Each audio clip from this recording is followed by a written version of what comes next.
దూరదర్శన్ యాదగిరి ప్రేక్షకులకు శుభోదయం. వార్తా ప్రసారానికి స్వాగతం. నేను పవన్ కుమార్. వార్తల ముందుగా ముఖ్యాంశాలు.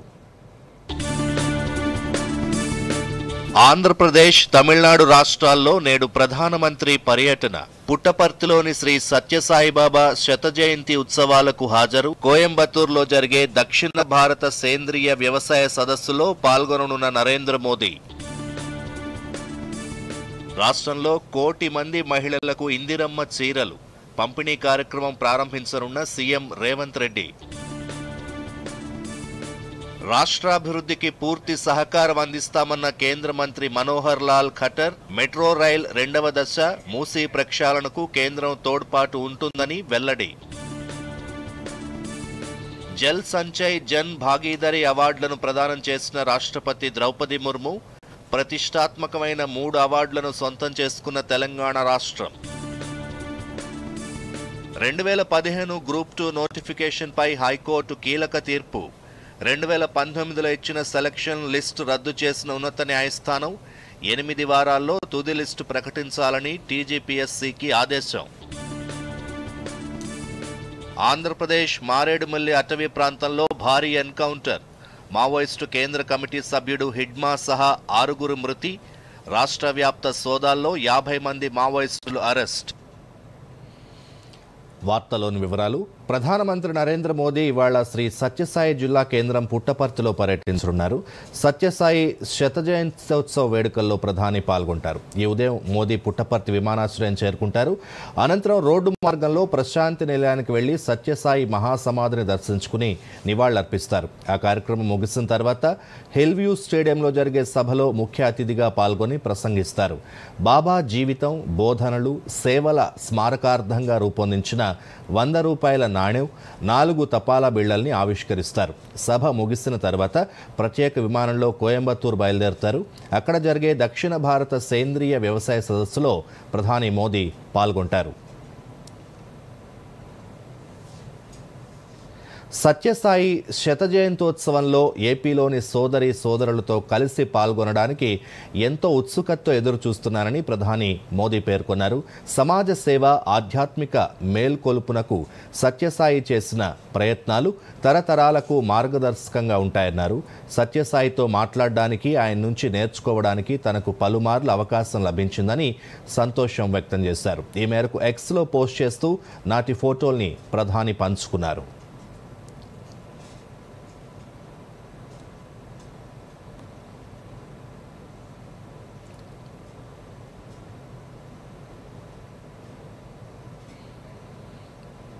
మాజీ ప్రధానమంత్రి స్వర్గీయ ఇందిరాగాంధీ జయంతి సందర్భంగా రాష్ట్రంలో 1 కోటి మంది మహిళలకు 1 కోటి చీరల పంపిణీ కార్యక్రమాన్ని ముఖ్యమంత్రి రేవంత్ రెడ్డి నేడు లాంఛనంగా ప్రారంభించనున్నారు. ఇందిరమ్మ చీరలకు సంబంధించి మంత్రి సీతక్కతో పాటు ఉన్నతాధికారుల సమావేశంలో సీఎం సమీక్ష నిర్వహించారు. అర్హులైన ప్రతి మహిళకు ఇందిరమ్మ చీరను అందించాలని ఈ సందర్భంగా అధికారులకు సూచించారు. ఇందిరాగాంధీ జయంతి సందర్భంగా మధ్యాహ్నం 12 గంటలకు నెక్లెస్ రోడ్లోని ఇందిరాగాంధీ విగ్రహం వద్ద నివాళులర్పించిన అనంతరం ముఖ్యమంత్రి చీరల పంపిణీని లాంఛనంగా ప్రారంభిస్తారు. అనంతరం సెక్రటేరియట్ నుంచి గ్రామీణ ప్రాంత మహిళలతో వీడియో కాన్ఫరెన్స్ ద్వారా ముఖాముఖి మాట్లాడతారు. రాష్ట్ర మంత్రులు, ఎమ్మెల్యేలు, ఎమ్మెల్సీలు అందుబాటులో ఉన్న కలెక్టరేట్ల నుంచి వీడియో కాన్ఫరెన్స్లో పాల్గొనాలని సీఎం చెప్పారు. రాష్ట్ర వ్యాప్తంగా పంపిణీ కోసం చీరల్ని పూర్తిగా సిరిసిల్ల చేనేత కార్మికులు తయారు చేస్తున్నారు. ఉత్పత్తి ఆలస్యం అవుతున్న నేపథ్యంలో ఉత్పత్తికి అనుగుణంగా చీరల పంపిణీని 2 దశల్లో చేపట్టాలని ముఖ్యమంత్రి సూచించారు. తొలి దశలో ఇందిరాగాంధీ జయంతి నుంచి డిసెంబర్ 9 తెలంగాణ తల్లి అవతరణ దినోత్సవం వరకు గ్రామీణ ప్రాంతాల్లో చీరల పంపిణీ ప్రక్రియను పూర్తి చేయాలని సీఎం ఆదేశించారు. 2వ దశలో పట్టణ ప్రాంతాల్లో మార్చి 1 నుంచి మార్చి 8 అంతర్జాతీయ మహిళా దినోత్సవం వరకు చీరల పంపిణీ పూర్తి చేయాలన్నారు. చీరల నాణ్యత విషయంలో రాజీ పడొద్దని, మహిళలకు నాణ్యమైన చీరలను అందించాలని చెప్పారు. సాంకేతికతను వినియోగించుకుని ఇందిరమ్మ చీరల పంపిణీ పారదర్శకంగా జరిగేలా చూడాలని, పంపిణీ ప్రక్రియను నిరంతరం పర్యవేక్షించాలని అధికారులకు ముఖ్యమంత్రి సూచించారు. పార్టీ ఫిరాయింపు ఆరోపణలు ఎదుర్కొంటున్న ఎమ్మెల్యేలు తెల్లం వెంకట్రావు, డాక్టర్ సంజయ్, పోచారం శ్రీనివాసరెడ్డి, అరికపూడి గాంధీల్ని మరోసారి విచారించాలని స్పీకర్ గడ్డం ప్రసాద్ కుమార్ నిర్ణయించారు. ఇప్పటివరకు ఈ నలుగురిపై ఫిర్యాదు చేసిన న్యాయవాదులు క్రాస్ ఎగ్జామినేషన్, అలాగే ఈ ఎమ్మెల్యేల తరపు న్యాయవాదుల క్రాస్ ఎగ్జామినేషన్ ప్రక్రియలు పూర్తయ్యాయి. ఈ క్రమంలో ఈరోజు రేపు ఇరుపక్షాల న్యాయవాదులు స్పీకర్కు తమ వాదనలు వినిపించనున్నారు. దీంతో మొత్తం 8 మంది ఎమ్మెల్యేల ఫిరాయింపు ఆరోపణలపై విచారణ ప్రక్రియ పూర్తయినట్లవుతుంది.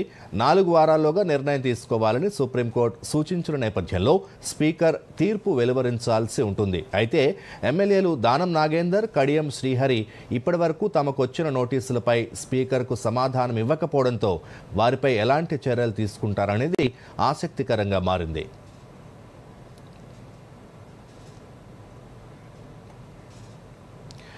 2015-16 సంవత్సరం నాటి గ్రూప్ 2ను రద్దు చేస్తూ హైకోర్టు సంచలన తీర్పు వెలువరించింది. నాటి ఎంపిక జాబితాను కొట్టేసింది.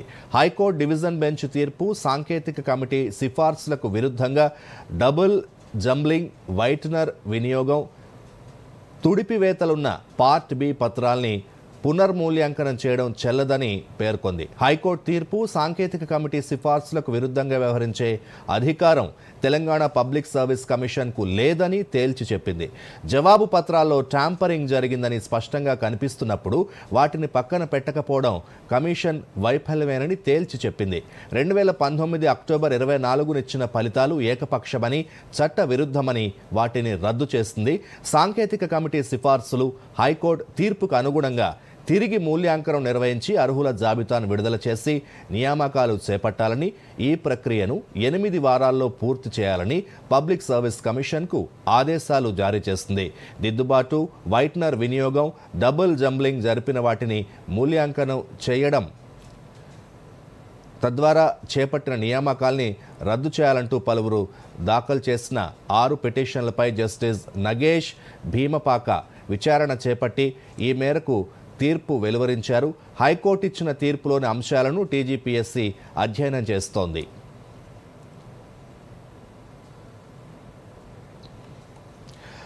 మావోయిస్టులకు భారీ దెబ్బ తగిలింది. దండకారణ్యంలో గెరిల్లా దాడుల వ్యూహకర్త PLGA number 1 battalion commander Hidma alias Santosh Alluri Sitaramaraju జిల్లా మారేడుమిల్లి అటవీ ప్రాంతంలో భద్రతా బలగాల ఎదురుకాల్పుల్లో మృతి చెందాడు. ఈ ఘటనతో మరో 5 మావోయిస్టులు కూడా మరణించారు. దీనిపై మరిన్ని వివరాలు.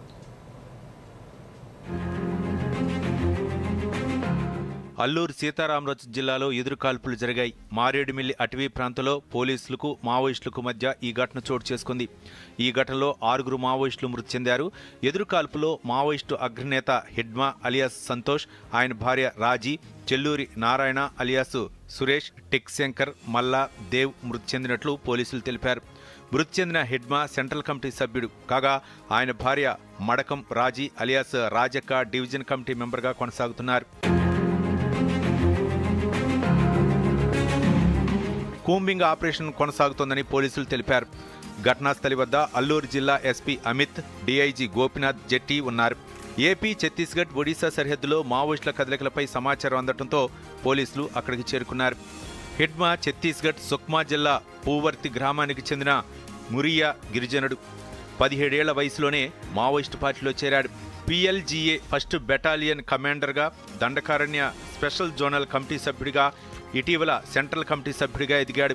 2010 దంతేవాడ దాడిలో 76 మంది CRPF జవాన్లు, 2013 జైరాం ఘాటీ దాడి, 2021 సుక్మా బీజాపూర్ దాడిలో 22 మంది భద్రతా సిబ్బందిని బలిగొన్నాడు. ఇలా 30కి పైగా భారీ దాడులకు సూత్రధారి హిడ్మానే. ఆయనపై ఆంధ్రప్రదేశ్, ఛత్తీస్గఢ్, తెలంగాణ, మహారాష్ట్ర ప్రభుత్వాలు కలిపి 6 కోట్ల రూపాయలకు పైగా రివార్డులు ప్రకటించాయి. గతేడాది నుంచి భద్రతా బలగాలు ఆపరేషన్ హిడ్మా పేరుతో ప్రత్యేక కూంబింగ్ చేపట్టాయి.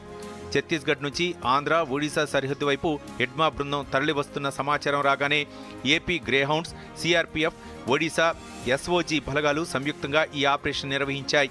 ఈ ఎన్కౌంటర్పై ఇంటెలిజెన్స్ ADG మహేష్ చంద్ర లడ్హా మాట్లాడుతూ 2 రోజులుగా ఇంటెలిజెన్స్ సమాచారం ఆధారంగా గాలింపు చర్యలు విస్తృతం చేశామన్నారు. ఉదయం ఎదురుకాల్పులు జరిగాయన్నారు. ఈ ఏడాది ఇప్పటివరకు 31 మంది మావోయిస్టులను అరెస్ట్ చేశామని, వీరిలో 9 మంది సెంట్రల్ కమిటీ సభ్యులు ఉన్నారని తెలిపారు. ASR पुलिस ఆపరేషన్ లాంచ్ చేస్తే ఈరోజు మార్నింగ్ అరౌండ్ 6:37 మధ్యలో మరేడుమల్లి నార్త్ సైడ్లో ఎదురు కాల్పులు జరిగింది. దానిలో 6 మావోయిస్ట్ డెత్ అయింది. ఇప్పటి వరకు వచ్చిన ఐడెంటిఫికేషన్ ప్రకారం central committee member, 1st battalion commandant Madimi Hidma ఒకరు, అలాగా ఆయన భార్య రాజే ప్లస్ ఆయనతో పాటు 4 మంది చనిపోయారు. ఘటనా స్థలంలో అల్లూరు జిల్లా ఎస్పీ అమిత్ బర్ధన్, డీఐజీ గోపీనాథ్ జెట్టి ఉన్నారు. కూంబింగ్ ఆపరేషన్ ఇంకా కొనసాగుతోంది. మరోవైపు 2026 మార్చి నాటికి దేశంలో నక్సలిజాన్ని నిర్మూలించాలని కేంద్రం ఆపరేషన్ ఖగార్ కొనసాగిస్తోంది. Bureau report, Doordarshan news. Urban నక్సలైట్ల మాట విని యువత చెడిపోద్దని కేంద్ర మంత్రి బండి సంజయ్ సూచించారు. వాళ్ళంతా ఏసీ గదుల్లో ఉండి పైరవీలు చేసుకుంటున్నారని విమర్శించారు. వేములవాడలో బండి సంజయ్ మీడియాతో మాట్లాడుతూ బుల్లెట్లను నమ్ముకున్న మావోయిస్టులు ఏం సాధించారని ప్రశ్నించారు. లొంగిపోయిన మావోయిస్టులంతా క్షేమంగా ఉన్నారని తెలిపారు. బుల్లెట్లను నమ్ముకుని ఏం సాధించలేరని, బ్యాలెట్ను నమ్ముకోండని బండి సంజయ్ అన్నారు. తుపాకీ ఉండాల్సింది బార్డర్ లో ఉన్న జవాన్ దగ్గర, సమాజాన్ని రక్షించే పోలీసుల దగ్గర. వీళ్ళ దగ్గర తప్ప వేరే వ్యక్తులకు తుపాకీ ఉండడాన్ని నరేంద్ర మోడీ ప్రభుత్వం సహించదు, దానికి క్షమించదు, దానికి అనుమతులు ఇవ్వరు. ఇవాళ లొంగిపోవాలని చెప్పి మా కేంద్ర హోంశాఖ మంత్రులు అమిత్ షా గారు పిలుపునిచ్చారు. ఈ సమాజాన్ని రక్షించాలి, ఈ దేశాన్ని రక్షించాలని చెప్పి ఒక లక్ష్యంతో, పేద ప్రజల ప్రాణాలు కాపాడాలని చెప్పి ఒక లక్ష్యంతో ఇలా అమిత్ షా గారు ఒక నిర్ణయం తీసుకున్నారు. తుపాకీ గొట్టం ద్వారా మీరు ఏం సాధించలేరు, సాధించబోరు, ఇంతవరకు ఏం సాధించలేరు, మీరు ప్రాణాలు తీసుకోకండి, లొంగిపోండి, మావోయిస్టులను అంతం చేయడమే మా లక్ష్యం, మావోయిజం ఈ దేశంలో పనిచేయదు అని చెప్పి కరాఖండిగా చెప్పి ఇలా మావోయిస్టులకు అవకాశం ఇచ్చారు. ఇలా అవకాశాన్ని సద్వినియోగం చేసుకోవాల్సిన అవసరము ఉన్న సందర్భంలో కొంతమంది మొండి పట్టుతోని, తప్పుడు ఆలోచనతోని వాళ్ళు ప్రాణాలు తీసుకుంటున్నారు. దేశ జనాభాను పరిగణనలోకి తీసుకుని పరిమితమైన జల వనరుల్ని సమర్థవంతంగా వినియోగించడంపై దృష్టి సారించాల్సి ఉందని రాష్ట్రపతి ద్రౌపది ముర్ము అన్నారు. ఢిల్లీలో 6వ జాతీయ జల అవార్డులు 2024 జల్ సంచయ్ జన్ భాగీదారీ అవార్డులను రాష్ట్రపతి ప్రదానం చేశారు.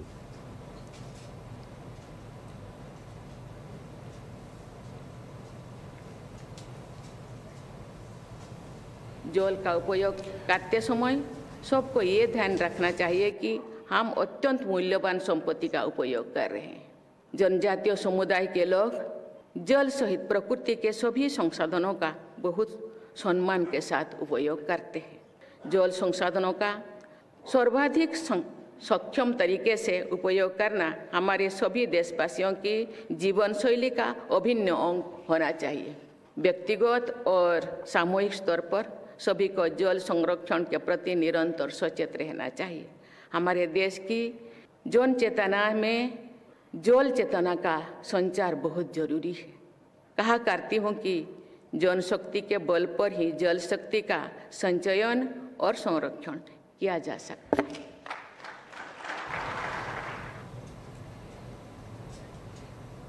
ఇప్పుడు కాసేపు ప్రకటనలు.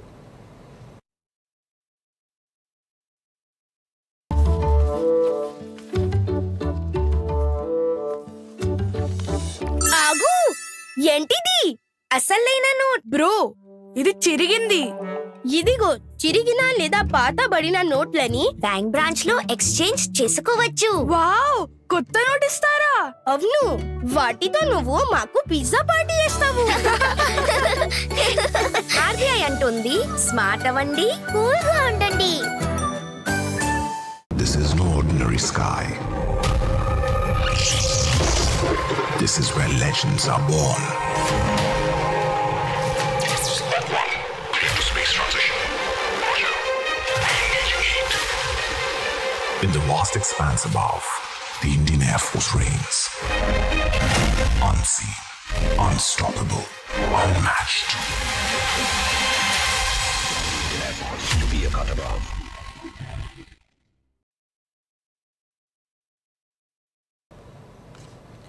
వార్తలకు తిరిగి స్వాగతం. దేశవ్యాప్తంగా జరిగిన జల్ సంచయ్ జన్ భాగీదారీ కార్యక్రమంలో తెలంగాణ రాష్ట్రం బెస్ట్ స్టేట్ అవార్డుని కైవసం చేసుకుని మరో మైలురాయిని సాధించింది. దేశంలోనే నెంబర్ 1 రాష్ట్రంగా నిలవడంతో పాటు సౌత్ జోన్లో అన్ని అవార్డుల్ని కైవసం చేసుకుంది.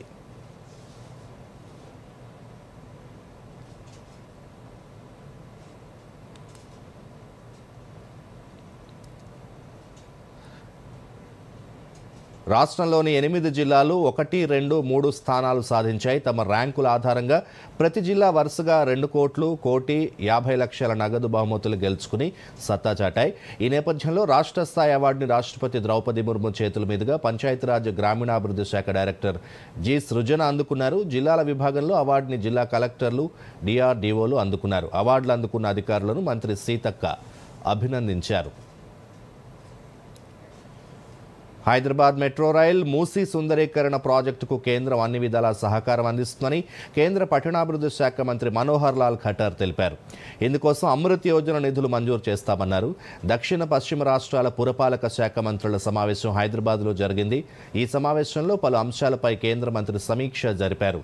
ప్రధానమంత్రి ఆవాస్ యోజన, అమృత్ యోజన పథకం సహా పలు కేంద్ర ప్రభుత్వ పథకాల అమలు తీరుని సమీక్షించారు. అనంతరం కేంద్ర మంత్రి మీడియాతో మాట్లాడుతూ హైదరాబాద్ మెట్రో ప్రాజెక్టు నుంచి L&T వైదొలిగిందని చెప్పారు. ఇకపై కేంద్ర ప్రభుత్వం ఇందులో భాగస్వామిగా ఉండనుందన్నారు. కాగా దేశవ్యాప్తంగా మెట్రోకు విశేష ఆదరణ లభించడంతో ఎక్కువ రాష్ట్రాలు మెట్రోని కోరుతున్నాయని చెప్పారు. అయితే భూసేకరణ పూర్తయిన ప్రాజెక్టులకు సంబంధించి ముందుగా ప్రాజెక్టులు మంజూరు చేస్తున్నామని చెప్పారు.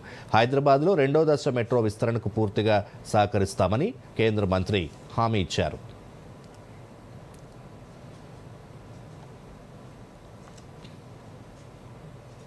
हैदराबाद की जो मेट्रो है ये गवर्नमेंट ऑफ तेलंगाना और L&T इसका एक जॉइंट वेंचर इस पर काम कर रहा था, लेकिन यहाँ की सरकार ने एक निर्णय लिया कि L&T की बजाय हम गवर्नमेंट ऑफ इंडिया को साथ लाना चाहते हैं।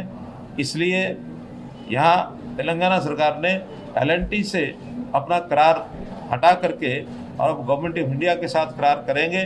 मूसी रिवर यहाँ की एक लाइफलाइन है हैदराबाद की, तो उसकी डेवलपमेंट के लिए अभी जो इस समय एक प्रपोजल तेलंगाना गवर्नमेंट ने बना करके दिया है उसके रिवर फ्रंट पर काम किया जाएगा और 29 इसमें STPs जो लगाए गए हैं सीवरेज ट्रीटमेंट प्लांट्स, जिसका गंदा पानी मूसी में जाने से रोका जा सके, ऐसे प्लांट्स की मंजूरी दी गई है।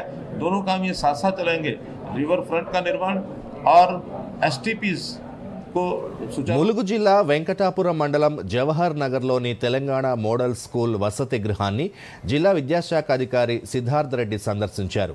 విద్యార్థులతో నేరుగా మాట్లాడి వసతి గృహంలోని సమస్యల్ని తెలుసుకున్నారు.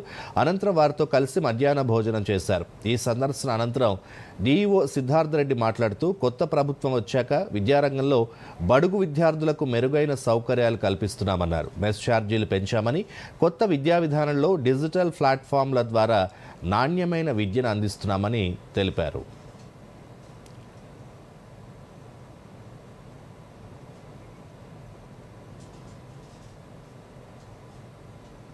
మంత్రి నరేంద్ర మోదీ నషా ముక్త్ భారత్ అభియాన్ను ప్రారంభించారు. మాదక ద్రవ్యాల దుర్వినియోగం, అక్రమ రవాణాను అరికట్టి బాధితులకు చికిత్స, పునరావాసం అందించి 2024-25 నాటికి భారత్ను డ్రగ్స్ ముక్త దేశంగా తీర్చిదిద్దడమే ఈ అభియాన్ లక్ష్యం. నషాముక్త్ భారత్ అభియాన్ 5 సంవత్సరాలు పూర్తి చేసుకున్న సందర్భంగా రాష్ట్రంలో మాదక ద్రవ్యాల దుర్వినియోగం, అక్రమ రవాణాపై అవగాహన కార్యక్రమాలు నిర్వహించారు. ములుగు జిల్లా కేంద్రంలో ప్రభుత్వాసుపత్రి నుంచి కలెక్టరేట్ వరకు వేలాది మంది విద్యార్థులు, ప్రజలు ప్లకార్డులు పట్టుకుని నినాదాలు చేస్తూ భారీ ర్యాలీ నిర్వహించారు.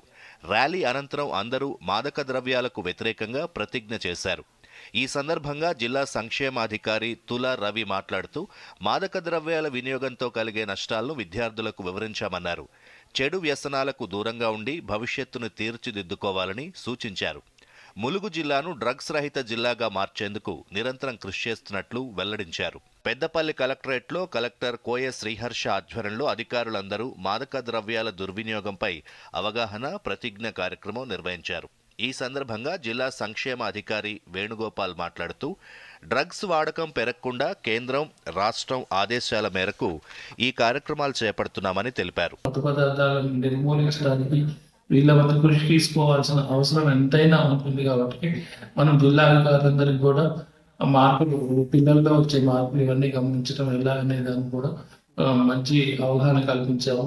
సంగారెడ్డి జిల్లా సుల్తాన్పూర్ జేఎన్టీయూ క్యాంపస్లో విద్యార్థులకు అవగాహన కార్యక్రమం నిర్వహించారు. అదనపు కలెక్టర్ బి చంద్రశేఖర్ పోస్టర్లు ఆవిష్కరించి విద్యార్థుల చేత నషాముక్త్ భారత్ ప్రతిజ్ఞ చేయించారు. జిల్లా అదనపు కలెక్టర్ మాట్లాడుతూ విద్యార్థులు మాదక ద్రవ్యాలకు దూరంగా ఉండాలని సూచించారు. మాదక ద్రవ్యాలు సేవిస్తున్నా, అమ్ముతున్నా 14446 హెల్ప్ లైన్ కి ఫోన్ చేసి తెలియజేయొచ్చని వెల్లడించారు. మీ కెరియర్ లో ఒక మార్క్ లాగా పెడతారు. అక్రాస్ ద వరల్డ్ మీరు ఎక్కడ పోయినా కానీ మీ పాస్పోర్ట్ లో, మీ కెరియర్ లో ఎక్కడ ఉన్నా కానీ ఒక చిన్న ఎంట్రీ ఒకటి సంథింగ్ లైక్ మాకు ఎంప్లాయీస్ కి ఇస్తారు, సర్వీస్ రిజిస్టర్ లాగా ఉంటుంది. సో అట్లాగే మీ కెరియర్ మీ స్టూడెంట్ ఒక స్టూడెంట్ రిజిస్టర్ లాగా ఉంటుంది. యాదాద్రి భువనగిరి జిల్లాలో 2 ప్రధాన కార్యక్రమాలు జరిగాయి. కలెక్టరేట్లో కలెక్టర్ హనుమంతరావు సిబ్బందితో కలిసి ప్రతిజ్ఞ చేశారు. భువనగిరి ప్రభుత్వ జూనియర్ కాలేజీ మైదానంలో అదనపు కలెక్టర్ భాస్కర్రావు ఆధ్వర్యంలో యువత, మహిళలు, అంగన్వాడీ టీచర్లతో అవగాహన కార్యక్రమం, ర్యాలీ నిర్వహించారు. వ్యాసరచన పోటీల్లో గెలిచిన విద్యార్థులకు బహుమతులు ప్రదానం చేశారు. యువత డ్రగ్స్ బారిన పడితే వ్యక్తిగత జీవితం మాత్రమే కాదు, దేశ భవిష్యత్తే పాడవుతుందని అధికారులు హెచ్చరిస్తున్నారు. నషాముక్త్ భారత్ కోసం అందరూ ఏకమైతేనే సాధ్యమవుతుంది. Bureau report, Doordarshan news. Mahabubabad జిల్లా కేసముద్రం వ్యవసాయ మార్కెట్ను మాజీ మంత్రులు తన్నీరు హరీష్ రావు, సత్యవతి రాథోడ్ సందర్శించారు. రైతులతో మాట్లాడి వారి సమస్యలను అడిగి తెలుసుకున్నారు. ఈ సందర్శన అనంతరం మాజీ మంత్రి హరీష్ రావు మీడియాతో మాట్లాడుతూ కాంగ్రెస్ ప్రభుత్వంపై తీవ్ర విమర్శలు చేశారు. రైతులకు యాసంగి బోనస్ ఇవ్వకుండా ఎగ్గొట్టారని, యూరియా లభ్యత లేకుండా చేశారని ఆరోపించారు. దళారులు పెరిగారని, కేసముద్రం మార్కెట్లో పత్తి కొనుగోలు చేసే వ్యక్తి కూడా లేరని, రైతులు నెల రోజులుగా డబ్బులు రాకుండా ఇబ్బంది పడుతున్నారని అన్నారు. రాష్ట్ర వ్యాప్తంగా 2000 కొనుగోలు కేంద్రాలు ప్రారంభించాలని వ్యవసాయ శాఖ మంత్రి స్పందించి రైతులకు కొనుగోలు డబ్బులు, యాసంగి బోనస్ వెంటనే ఇవ్వాలని డిమాండ్ చేశారు. కాంగ్రెస్ పాలనలో తాండా ప్రాంతాల అభివృద్ధికి దూరమయ్యాయని ఆరోపించారు.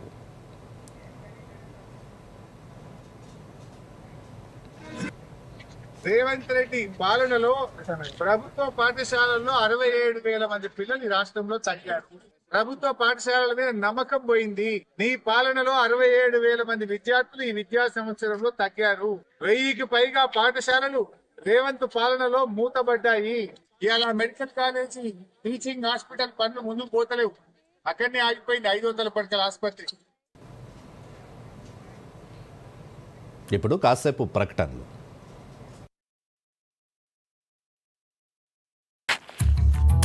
ముద్దు, కొత్త కార్గిల చికెన్ అవకాశమా? వావ్, నాన్నకి సర్ప్రైజ్ ఇస్తాను. కొన్ని డీటెయిల్స్ కదా నింపాల్సింది. ఆగు ముద్దు. ఏంటి? ఇలాంటి పాపప్స్ పట్ల అప్రమత్తంగా ఉండాలి. స్కామర్స్ పర్సనల్ డీటెయిల్స్ తో మోసం చేయవచ్చు. నీకు అర్థమైంది కదా, రిలాక్స్. కానీ కార్గిల చికెన్ ఉంటే నాన్న హోంవర్క్ చేయమని వారు కాదు. ఆర్బీఐ అంటుంది స్మార్ట్ అవ్వండి, కూల్ గా ఉండండి.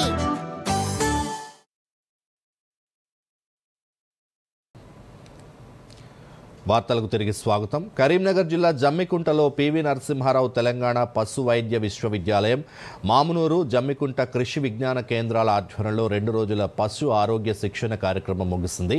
పశువులకు మందులు వాడే విధానం, అతి మోతాదు వల్ల కలిగే యాంటీబయాటిక్ రెసిస్టెన్స్, మానవ ఆరోగ్యంపై దాని ప్రభావం గురించి 50 మంది రైతులకు అవగాహన కల్పించారు. సీనియర్ శాస్త్రవేత్త డాక్టర్ ఎన్ వెంకటేశ్వరరావు మాట్లాడుతూ పశువుల్లో యాంటీబయాటిక్ రెసిస్టెన్స్ ఒక నిశ్శబ్ద విపత్తుగా మారుతోందన్నారు. ఇది కేవలం పశువులకే కాదు, మనిషి ఆరోగ్యానికి కూడా తీవ్ర ముప్పని వెల్లడించారు. మందులు జాగ్రత్తగా సరైన మోతాదులోనే వాడాలని సూచించారు. పివి నరసింహారావు తెలంగాణ పశు వైద్య విశ్వవిద్యాలయం మరియు కృషి విజ్ఞాన కేంద్రం మామనూరు వారు కృషి విజ్ఞాన కేంద్రం జమ్మికుంట లోపల 2 రోజుల పాటు ఏవైతే పాడి రైతులు ఉన్నారో ఆ పాడి రైతులకి పాడి పశువుల ఆరోగ్యం పైన శిక్షణ కార్యక్రమం ఏర్పాటు చేయడం జరిగింది. ఈ 2 రోజుల పాటు పాడి పశువుల లోపల వచ్చేటువంటి వ్యాధులు ఏమున్నాయి, వాటికి ఎటువంటి మందులు వాడుకొని నయం చేసుకోవచ్చు, అదేవిధంగా ఈ పాడి పశువుల లోపల మంచి మేతలు ఏమున్నాయి, వాటి మంచి ఆహారం ఏ విధంగా మనము వాడుకోవచ్చు అనే అంశం పైన 2 రోజుల శిక్షణ కార్యక్రమం ఏర్పాటు చేసుకోవడం జరిగింది. జిఎన్ఎస్ఎస్ జమ్మికుంట కృషి విజ్ఞాన కేంద్రంలో మనం యాంటీబయాటిక్స్ నిరోధకత, పశువులలో ఏ రకంగా నిరోధకత ఉంటుంది, దాని యొక్క పరిష్కారాలు అనే అంశం మీద 2 రోజుల శిక్షణ కార్యక్రమాన్ని నిర్వహించడం జరిగింది. దాంట్లో ఈరోజు రైతులకు క్షేత్రస్థాయిలో పశువుల ముంగిట తెలంగాణలో చలి తీవ్రత పెరిగింది. ఉత్తర భారతదేశం నుంచి వీస్తున్న శీతల గాలుల కారణంగా రాష్ట్ర వ్యాప్తంగా కనిష్ట ఉష్ణోగ్రతలు 10 డిగ్రీల సెల్సియస్ కంటే దిగువకు పడిపోతున్నాయి. ఆసిఫాబాద్, సంగారెడ్డి, ఆదిలాబాద్ జిల్లాల్లో అత్యల్ప ఉష్ణోగ్రతలు నమోదయ్యాయి. రాబోయే 2 రోజులు చలి తీవ్రత కొనసాగే అవకాశం ఉందని వాతావరణ శాఖ హెచ్చరించింది. రాజధాని హైదరాబాద్ నగరం సహా రాష్ట్రంలోని అనేక ప్రాంతాల్లో కనిష్ట ఉష్ణోగ్రతలు 10 డిగ్రీల సెల్సియస్ కంటే దిగువకు పడిపోవడంతో ప్రజలు చలికి వణికిపోతున్నారు. ఈ చలి ప్రభావం ఉత్తర తెలంగాణ జిల్లాలపై అధికంగా ఉందని వాతావరణ కేంద్రం పేర్కొంది.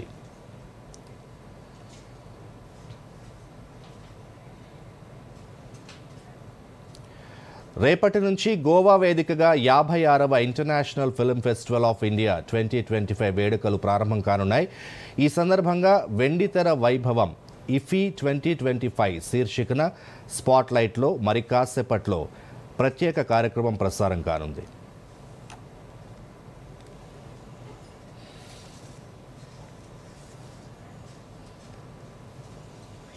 వార్తలు ముగించే ముందు ముఖ్యాంశాలు మరోసారి. ఆంధ్రప్రదేశ్, తమిళనాడు రాష్ట్రాల్లో నేడు ప్రధానమంత్రి పర్యటన. పుట్టపర్తిలోని శ్రీ సత్యసాయిబాబా శత జయంతి ఉత్సవాలకు హాజరు. కోయంబత్తూరులో జరిగే దక్షిణ భారత సేంద్రియ వ్యవసాయ సదస్సులో పాల్గొననున్న నరేంద్ర మోదీ. రాష్ట్రంలో 1 కోటి మంది మహిళలకు ఇందిరమ్మ చీరలు పంపిణీ కార్యక్రమం ప్రారంభించనున్న సీఎం రేవంత్ రెడ్డి.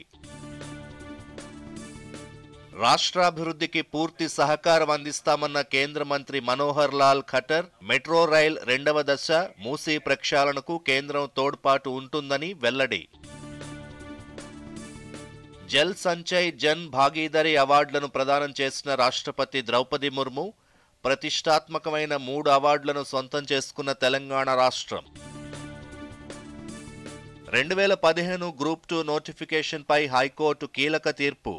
2019లో ఇచ్చిన సెలక్షన్ లిస్టు రద్దు చేసిన ఉన్నత న్యాయస్థానం 8 వారాల్లో తుది లిస్టు ప్రకటించాలని టీజీపీఎస్సీకి ఆదేశం. ఆంధ్రప్రదేశ్ మారేడుమల్లి అటవీ ప్రాంతంలో భారీ ఎన్కౌంటర్. మావోయిస్టు కేంద్ర కమిటీ సభ్యుడు హిడ్మా సహా 6 మృతి. రాష్ట్ర వ్యాప్త సోదాల్లో 50 మంది మావోయిస్టులు అరెస్ట్. ఇప్పుడు వార్తలు ఎక్కడైనా ఎప్పుడైనా DD న్యూస్ ఇప్పుడు మీ చేతిలో. దూరదర్శన్ యాదగిరి వార్తలు డిజిటల్ ప్లాట్ఫామ్స్ లో చూడండి. యూట్యూబ్, ఫేస్బుక్, ఇన్స్టాగ్రామ్, X మరియు వేవ్స్ లో ఫాలో అవ్వండి. లైక్ చేయండి, షేర్ చేయండి.